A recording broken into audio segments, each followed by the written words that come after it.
Alors là, on est juste de retour de prison, Réo qui est là. D'ailleurs, en tournant cette séquence, je me rends compte qu'on n'a pas le droit de tourner cette séquence, parce qu'on est à Réo. Mais on va continuer discretos.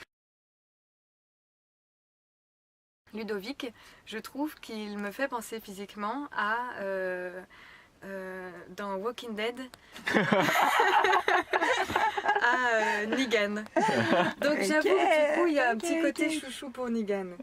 Aussi Go, qui parlait beaucoup de lui, de ce qu'il visait sur la sortie, de ce qu'il avait vécu pendant ses 17 ans ici, de comment il se voyait dans le monde aujourd'hui qu'il connaissait plus du tout.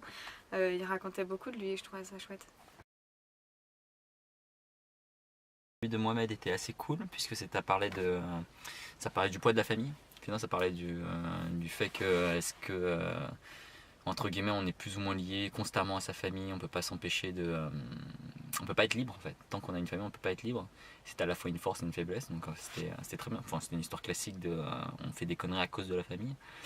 Et même si à chaque fois que tu vois, je disais est-ce qu'il fait des conneries à cause de la famille ou est-ce qu'il s'en sert comme excuse? Et c'était intéressant parce que le mec se posait vraiment la question en fait. Il y avait un deuxième scénario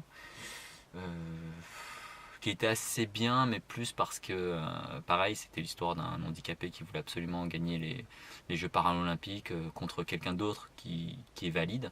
Enfin, non, les Jeux olympiques. Et un autre qui est valide, mais qui veut gagner les Jeux olympiques pour soigner sa mère qui a un cancer. Et en gros, lui, ce qu'il voulait raconter, c'était que quand tu fais des mauvaises choses, même si c'est une bonne raison, eh ben, tu te fais attraper.